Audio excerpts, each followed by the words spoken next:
Dictation start होगी 5 second बाद। Yes, सरकारी पदों की भर्ती परीक्षाओं से युवा वर्ग का भरोसा डगमगाता जा रहा है। स्टॉप। नकल और पेपर आउट होने के साथ ही फर्जी परीक्षार्थियों की समस्या देश भर में गंभीर होती जा रही है। स्टॉप। ताज़ा मामला राजस्थान का है, जहां ग्राम विकास अधिकारी सीधी भर्ती परीक्षा में लाखों रुपए लेकर नकल कराने वाले गिरोह का पर्दाफाश हुआ है। स्टॉप। नकल के लिए अत्याधुनिक तकनीक का इस्तेमाल करने वाले भी पकड़ में आए। स्टॉप। चिंताजनक बात यह है कि तमाम कोशिशों के बावजूद पर्चे लीक होने का सिलसिला लगातार जारी है। स्टॉप। ज़्यादातर प्रतिष्ठित परीक्षाएं इसकी चपेट में आ गई है। स्टॉप। एसएससी और रेलवे भर्ती बोर्ड की परीक्षाओं के पेपर भी हाल के कुछ वर्षों में लीक हुए हैं। स्टॉप। आईआईटी संस्थानों और मेडिकल कॉलेजों में होने वाली प्रवेश परीक्षाएं भी इस बीमारी से नहीं बच पाई हैं। स्टॉप। इससे भर्ती परीक्षा आयोजित करने वाली संस्थाओं की विश्वसनीयता पर तो सवालिया निशान लग ही रहा है, युवाओं में निराशा और आक्रोश की भावना भी पनप रही है। स्टॉप। सवाल यह है कि पूरी सतर्कता के बावजूद इस तरह के मामले रुक क्यों नहीं पा रहे? ऐसा लगता है कि परीक्षा पास करवाने वाले गिरोह तकनीकी रूप से तो सशक्त है ही, उनका नेटवर्क भी बहुत मजबूत है। स्टॉप। ऐसे गिरोह परीक्षा आयोजित करवाने वाले संस्थानों के भीतर भी गहरी पैठ बना चुके हैं। स्टॉप। उन्हें पेपर बनाने से लेकर परीक्षा केंद्र तक पहुंचने तक की पूरी प्रक्रिया का पता होता है। स्टॉप। वे इस नेटवर्क की कमजोर कड़ी को ढूंढकर अपने मकसद में कामयाब हो जाते हैं। स्टॉप।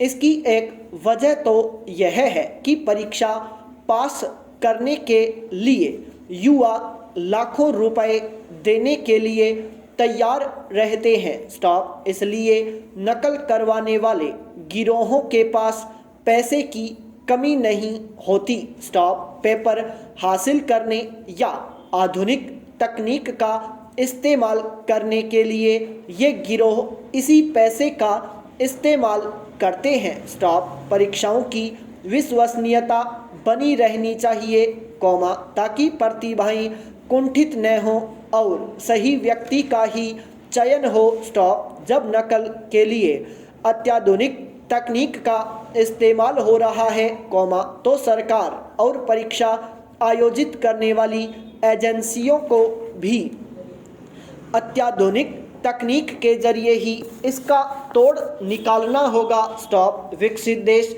किस तरह से परीक्षाएं करवा रहे हैं और नकल जैसी अनियमितताओं को वे कैसे रोक रहे हैं, इसका अध्ययन भी होना चाहिए। स्टॉप। आशा की किरण बैंकों की भर्ती परीक्षाएं भी हैं। स्टॉप।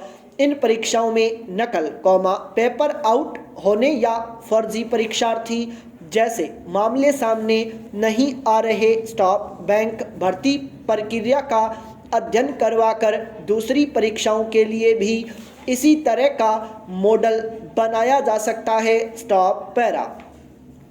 प्राचीन काल में मध्यम वर्गीय होने का आशय नागरिकता की उस विचारधारा से था जो एक अखंड और भौगोलिक रूप से स्पष्ट सीमाओं वाले राष्ट्र का निवासी होने के नाते आपको कुछ अधिकार और कर्तव्य देती है। स्टॉप। लेखक विक्टर डेविस हैंसन ने अपनी नई किताब द डाइंग सिटीजन में यही तर्क दिया है। स्टॉप। सैन्य इतिहास विशेषज्ञ हैंसन ने 2001 में आई अपनी किताब कार्नेज एंड लेक्चर में पिछले 2500 वर्षों से चली आ रही पश्चिम की सैन्य प्रभुता पर प्रकाश डाला था। स्टॉप।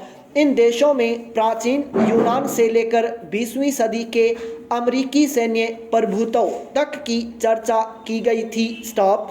साथ ही संस्कृति से इसे मिल रही चुनौती की भी बात की थी। स्टॉप। अब 2021 में आई उनकी किताब द डाइंग सिटीजन दरअसल एक सांस्कृतिक विश्लेषण है। स्टॉप। इसकी विषय वस्तु का केंद्र बिंदु है अमेरिका का कमजोर होता मध्यम वर्ग। स्टॉप। हैंसन लिखते हैं पश्चिमी नागरिकता मोर्चाबंदी उत्पीड़न और तानाशाही जैसे कई दौर से गुजर रही है। स्टॉप। कमोबेश यह धीरे धीरे मध्य युग से उत्तरोत्तर विकसित होते हुए ज़्यादा अधिकारों के चक्रव्यूह में फंस गई है। स्टॉप। सीधे शब्दों में कहा जाए तो नागरिकता की सुस्पष्ट परिभाषा के बिना न तो आपको समान राजनीतिक अधिकार मिलते हैं न कानूनी समानता और न ही समाज कल्याण के समान अवसर। स्टॉप। वामपंथी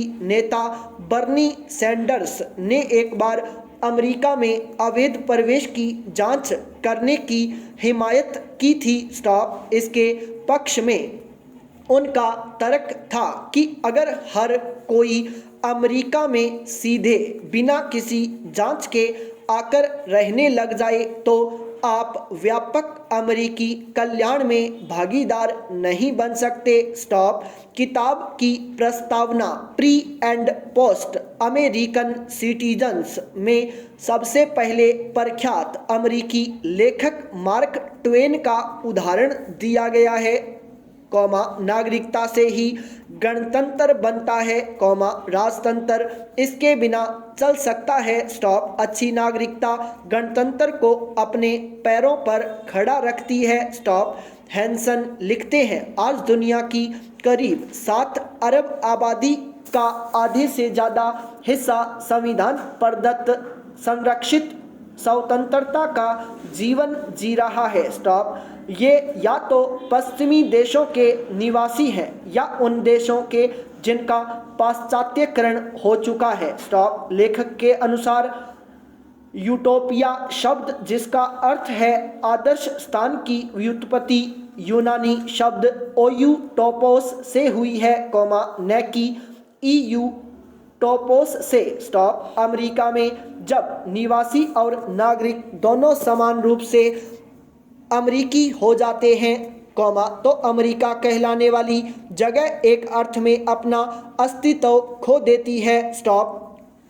ग्लोबलिस्ट पर केंद्रित अध्याय में लेखक ने नागरिकों को पूर्व नागरिक और बाद के नागरिक में वर्गीकृत किया है। स्टॉप। यहाँ पूर्व और बाद के संदर्भ ऐतिहासिक न होकर सत्ता से संबंधित हैं। स्टॉप। पूर्व नागरिकों से उनका आशय है जड़ विहीन और निर्भर प्राचीन और आधुनिक मध्य युगीन किसान जो जमींदारों की दया पर जीते हैं सरकारी कल्याणकारी योजनाओं पर निर्भर आधुनिक पीड़ित कामकाजी वर्ग और भोली भाली युवा पीढ़ी जिसे बरगला दिया गया है कि वे स्वयं को एक महान देश का नागरिक न समझें बल्कि नस्लीय और लैंगिक पहचान के प्रतिनिधि माने। स्टॉप। बाद के नागरिक से लेखक का आशय है वे लोग जो नागरिकता से मिले अधिकारों को कुछ कमतर करना चाहते हैं। स्टॉप।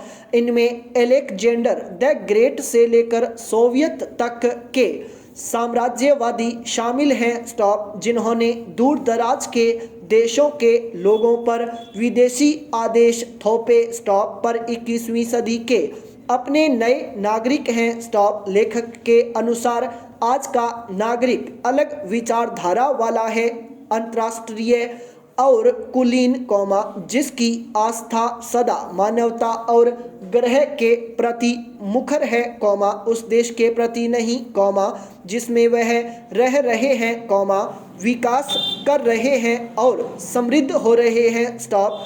हैंसन ने कड़े शब्दों में आज के राजनीतिक परिवेश की सच्चाई बयां की है। विषाक्त राजनीतिक घटनाक्रमों को मौजूदा समस्या न मानकर विध्वंसकारी निदान सुझाए जा रहे हैं। स्टॉप। अध्याय में उनका कहना है कि प्रशासनिक राज्य के बारे में कुछ भी नया नहीं है। स्टॉप। चौथी शताब्दी ईसा पूर्व में लोकतंत्र पिछली सदी के मुकाबले कई गुना जटिल और नौकरशाही पूर्ण था। स्टॉप। ग्लोबलिस्ट में कोरोना वायरस का जिक्र करते हुए लेखक ने चीन पर सवाल उठाने के साथ अमेरिकी नागरिकों के अपने ही राष्ट्राध्यक्ष पर सवाल उठाने की तुलना वैश्विक व एक देश के नागरिक के बीच जदोजहद के तौर पर की है। संपूर्ण विराम।